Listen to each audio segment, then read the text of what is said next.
Good afternoon, everyone, and welcome to Stock Market Today. It's Coram and Ed Carson here with a breakdown of the action in today's session, where we saw losses worsen as we closed out the week. Bank stocks hit particularly hard. The Russell 2000 down very strongly today. It's not looking good all around, Ed. Yeah, it was really ugly action. Obviously, we'll get into all of that. I want to take a look at JP Morgan, our rare exception, at least on Friday for the banks, as well as Meta Platforms and Palo Alto Networks. Yes, we'll take a look at those stocks, but first, let's analyze the major indexes. We'll kick things off with the S&P 500 finishing Friday down almost 1.5%, but it was not the hardest hit. The NASDAQ closed down 1.8%. Like I mentioned, small caps hit particularly hard today, with the Russell 2000 down 3.3% headed into the close, and the Dow off by 1.1% today. So we saw heavy losses on Thursday, with the S&P down almost 1.9%. Closing below the 200-day line. Ed, when you get action like that, especially if you put it in the context of where we were the couple sessions prior, seems like the expectation was for further weakness, and that's what we got. Yeah, it was really, really ugly. And it was sort of unexpected because we had the Tuesday, Wednesday sell-off because of Fed Chief Powell talking about rate hikes being maybe coming in faster, maybe higher. Honestly, that really almost wasn't a factor at the end of the week, because then it became these banking issues that totally overrode everything. Markets really went into tailspin. Russell 2000 has a lot of banks in them, so that's one reason it was so hard hit. But everything is down. I mean, it went through the NASDAQ, S&P, and the Russell went through their 21, 50, and 200-day lines, and decisively. It's not even close. The S&P and Russell 2000, I believe, closed below where they closed on the follow-through day on January 6th. So basically, if you said, okay, I'm going to wait for a follow-through day, and you get in late in the day, basically, if that sort of round trips. I mean, the NASDAQ may be a little bit above that, and yes, individual stocks are above that, certain ones, but nonetheless, a lot of those big gains have been wiped out. Really ugly action in terms of the percentage losses and just how the technical chart looks of these things. Exactly. And prior to this week, we were still holding above that 200-day line, 40-week line on the weekly chart. And now that is no longer. So what was looking like a pretty textbook pullback before this week now is looking pretty concerning, wouldn't you say, Ed? Oh, yeah, very concerning. It was an outside week for the NASDAQ, probably for all the indexes, just because we popped higher on Monday and we basically closed in weekly lows, and just nothing really stopped it. And you just have to recognize this. This is not healthy. I mean, some stocks held up, Tuesday, Wednesday. Some stocks held up on Thursday. And yeah, there's even some that held up on Friday, but not many. And, so it's like the odds are that even the outperformers were coming under pressure during the week. So in terms of where the next stop is, Ed, I just drew a trend line on the S&P connecting-ish some recent lows. We've clearly broken below that as well. Seems like the lows from late last year is that the next level on the downside we should be watching for the S&P. For the S&P and things for like the NASDAQ, that would be a long way. You really wouldn't want that to happen, but it could. I mean, we're in a territory, and let's say the banks get better. Okay, well, then the bond yields are going to surge up again, and then you're going to get, and then the Fed concern. There's also a lot of things, the market, there's a lot of things that could happen right now. A whole lot sounds good. Yeah, so there's not a lot to catch the market right now. And let's take a quick look once again. Here's IWM, the Russell 2000. Huge hit today, down 8%, a big break there. The Dow down over 4.5% this week, sharply breaking below its lows from late last year. So it's already there. Now below 32,000, down to its lowest levels since October, November. And now let's take a look at the 10-year Treasury yield. A big gap down for 0TNX on Friday, off almost 6% here. So a clear break. So as you said, not a whole lot looking good. So the fact that we saw such weakness in the market and this moving in the same direction, with, of course, money flowing into bonds and into gold, those sort of safe haven areas, says a lot. Yeah, there's not much of a risk on appetite all of a sudden. And the 2-year yield fell 48 basis points on Thursday and Friday, including like 31 today. I mean, it's just enormous moves. It's just really hard, with when the tides are, all the financial markets are really in turmoil. Nobody's really knows what should be priced anything right now. Yeah, it definitely feels like a big shift in the market's tone right now. Let's also take a look at the dollar, which is tracked by this UUP ETF, off but off lows today, down about 0.6%, but recently hitting resistance at that 200-day line. I pulled up XLF earlier, but we'll briefly stop there. Here's the financial select sector spider ETF tracking the S&P 500 financial sector, down 1.8% on Friday, and for the week down 8.5%. I mean, that's the largest weekly loss in quite a while, Ed. I mean, we'd have to go pretty far back. I guess in 2020, perhaps. Maybe I skipped a week here and there, but it looks like it could have been the biggest weekly loss for the financial sector in a couple of years here. So a lot of damage there. Regional banks, even worse, though. Here's KRE, this ETF down 7% by Friday's close, for the week down 16%. This looks pretty stunning, Ed. There are some huge losers, especially among the West Coast banks. SIVB didn't even open today, so that was actually a decent sized component in this. At least it was as of Wednesday. So that didn't even factor into it. Just massive volume, huge losses. I mean, maybe this will bounce back, but you don't know. You just don't know what's going to happen here. It is everything is really changed on a dime. Mm-hmm. And now we want to take a look at SMH, which tracks the chip sector, perhaps holding up a little bit better, down 3% this week, reversing lower, coming down to the 10-week line. So perhaps a little bit resilient in comparison. We're still above the low from the 2nd of March. So we'll have to see if this area can continue to hold up. But Ed, it seems like even if you're looking at areas showing relative strength, that doesn't necessarily mean they're going up. No, they're not going up. And maybe this is when they're finally, if we keep going, they're really going to start going. Like you could say, if we have another 3% loss, this is going to go through the 50-day. I mean, it's going to really add up. So this is definitely an area of strength, but that's a relative term. Mm-hmm. And next on our list, let's take a look at an exception to the bank weakness, and that is JP Morgan reversing higher Friday, up by about 2.6% in some heavy volume after a decline of 5.4% on Thursday amid all this banking news. And this morning on IBD Live, David Ryan hopped on the show. He's one of our weekly contributors, a 3-time U.S. investing champion, and a portfolio manager who worked with IBD founder Bill O'Neill. He was saying that he felt like for something like JP Morgan, not the SIVB and not your crypto lenders or your regional banks, something like a JP Morgan, that this felt a little bit overdone.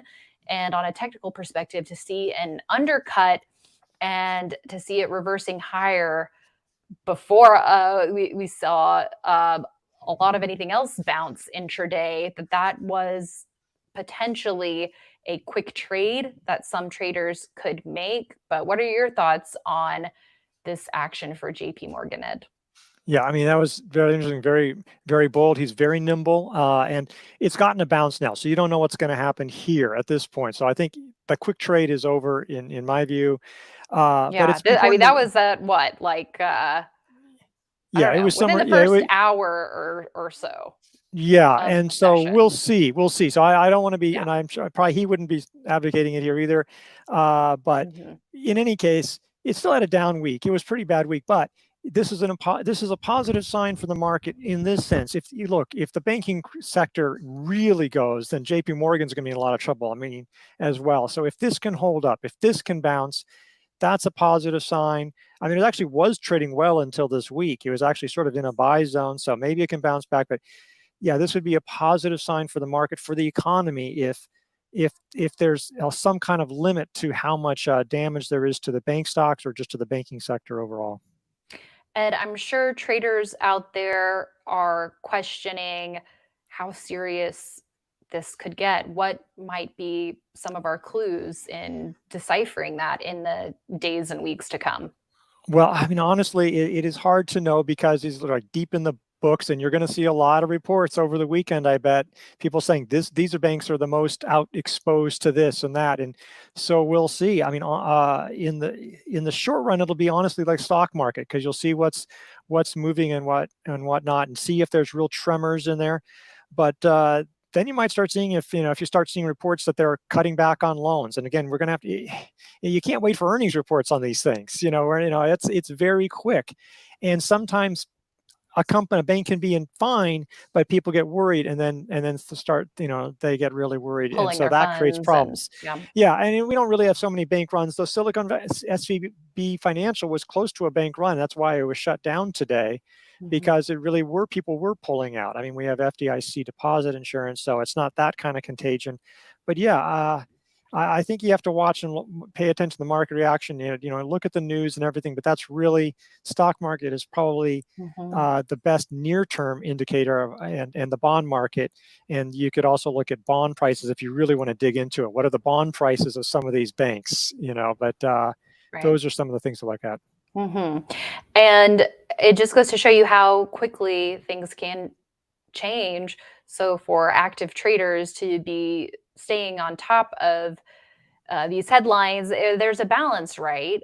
To be nimble, but not too quick on the trigger, but not too slow either when you see these shifting conditions. Yeah, and this is why it's probably best just to be out of the market and almost entirely, or entirely. If you have some one or two leaders that are really holding up well, and you really think, you can hold some of that, but otherwise, and I know we can talk about that later, but it's like trying to be out there. It's like, it's fun to watch it snow, but actually try to run and try to dodge snow. It's like you can't really do it. I mean, no matter how nimble you are in this kind of environment, you just best to be inside. When the conditions improve, then you can try to venture out again. That makes sense. Okay, next on our list, we want to talk about Meta, down 3% for the week. But look at that relative strength line. Looks pretty strong there. We had a gap up on earnings, relatively orderly pullback to the 21-day line. It's holding above the 21-day line, just right at the 10-day line. So maybe a little bit of a handle forming here, whether this is a mini cup with handle base here, or this whole area, a larger handle on a larger cup. How are you viewing this? Well, technically, it should be a flat base after today. I mean, it'll take another hour, but it'll show up in MarketSmith as a flat base. Now, if it goes on for another week, maybe it'll turn into a cup with handle, because cups have to be 6 weeks. But it does feel more like a cup. So it looks more like a cup with handle. So I think you could use this week's high as an early entry. Again, you really want the market to be improving. If this pops up 2% and nudges over the buy point, the market is, Right. all these indexes are below their 200-day lines. I mean, come on. I mean, but this is definitely one to be watching because of its strength. You can say, as you say, the RS line kept on rising this week on a 3% decline. Well, what does that say, Ed, about the market when we're talking about a buy point for Meta? I thought the mega cap tech stocks were dead. There's a safety. Part of it may be a safety issue. And this one, they're slashing. You can see the guidance has come way up. Like the guidance, this one has about the best, in terms of the mega caps, has about the best growth that I can think of. Now, NVIDIA is a different story, but in terms of the mega caps, I mean, I guess this is actually smaller than NVIDIA now, but compared to your Apples and stocks. Yeah. Your FANG stocks, your Apple, your Microsoft and Amazon, those stocks, this one has pretty good growth numbers now, all told. All right. We'll have to see if it can continue to show that relative strength. And last but not least, Palo Alto Networks in the security software group flashing a relative strength line blue dot today, underscoring its price outperformance versus the S&P 500 with an upside reversal on Friday, so finishing in positive territory. Really mild volume after this earnings gap up. So this seems like a stock that is definitely weathering the downdraft right now and one that we should have on our watch lists. Yeah, it held up with the gap up very well. You could say it has a handle now. Nothing wrong with a longer handle or a little deeper handle. You can look at this as a handle to a base going all the way there or just to there. But either way, that's a key resistance area. So right around that buy point is almost identical to that. So holding up well. If it breaks through above that, that would be really positive. Again, you'd want the market to show some strength. But really nice action for a tech stock like this to be up on Friday when there was so much damage out there. Quite resilient indeed. While I've set some trend line alerts, so we'll keep tabs on these stocks, and maybe if they trigger those alerts, they might be worth chatting about on IBD Live come next week. We will have to see, but we definitely need the market to cooperate, Ed. So, on that note, what would be the battle plan for the week ahead? Clearly, this week was a week to reduce exposure just after we had a week that looked like, hey, maybe this is the end of the pullback. Maybe we are going to bounce here. We saw a downside reversal in a big way this week, so that definitely warrants scaling back on that exposure, especially on Thursday and Friday. Yeah, I mean, it's time to be really on the sidelines. You just don't try to be fighting this kind of market. There's so much going on. Uh, what you should be doing is working on your watch list and look for relative strength. And yeah, stocks like Meta and Palo Alto should be on there. But even if they're not near buy points, some of them may be more damaged. But if they're showing relative strength, or at least pretty good relative strength, don't neglect that. That's not really the priority because you're not thinking, boy, am I looking to buy something on Monday or Tuesday? Almost certainly not, unless you're trying to do some kind of swing trade. I mean, it's like some kind of, but in terms of position trade, probably need to wait a while, and probably a lot of stocks need some time to set up. So that's what they should be doing. Preparing for their, uh, maybe look over some past trades, see about like how you could have gotten out of things a little earlier, or maybe some of the big winners from January. Did you get them, or why didn't you get them? And just think about things for the next time when the market is really in better shape. And obviously, this is all playing out in real time, and hindsight's 2020. But I think the question for investors now is, was this just a bear market rally, or is this the beginning of an uptrend that's hitting some turbulence as it's trying to lift off? What do you think, Ed? My gut feeling is that the October lows we're not going to go to a new low, but what is my gut feeling? It doesn't matter. You can tear my guts out with the market if it goes down like that. So, but we'll see. But it's still such a data dependent market. There's still so many things out there where it may be that it's just, and David Ryan has been talking about, it's sort of a tradable kind of market where there'll be times where you can buy for short periods, but you can't just set it and forget it or let it ride for months. There's that. You could even go from October to August. You could say like there's a longer trend that we may go into. Hopefully we don't go down below the December lows, but there is sort of this range bound area where maybe there'll be periods where you can get in. But you'll want to be trying to get early entries, try to take partial profits at least fairly quickly, and that may be the case for a while. Mm-hmm. And just to reiterate that, instead of the mindset of buying high, think about locking in your profits at that point. And as you said, looking for those early entries instead of finally feeling like it's safe to dip your toe in the water right when the rug gets pulled out from underneath us, and then trying to hold on and end up selling right when we could bounce. So it does feel like we do need to be nimble and keep an eye on these different levels and not make big bets Yeah, until I think we, that's really important. yeah. Yeah, because it's just because it's so hard. It's like, you try to, and it's the traditional thing is we wait for some strength, then we get in it because there'll probably be a nice fat bread. I talk about it like a loaf of bread. Nobody wants the crusts. You don't get the crusts. So you want as long of a loaf as possible. But if the loaf is just two pieces of crust and one nice piece of bread, it's hard to make money. There's money to be made, but boy, is it hard to do it. Mhm. Yes, this market has turned out to be very tricky, which I think shows the value of staying in step with market conditions every single day, keeping watch and pivoting accordingly. So we'll continue to do so. And starting with IBD Live on Monday morning, we've got your back. So we'll see you there, investors.com/IBD Live for all the details on that. But in the meantime, we hope you have a great weekend and get those watch lists ready. We'll see what next week brings. Thanks for tuning in, everyone. We'll see you next week.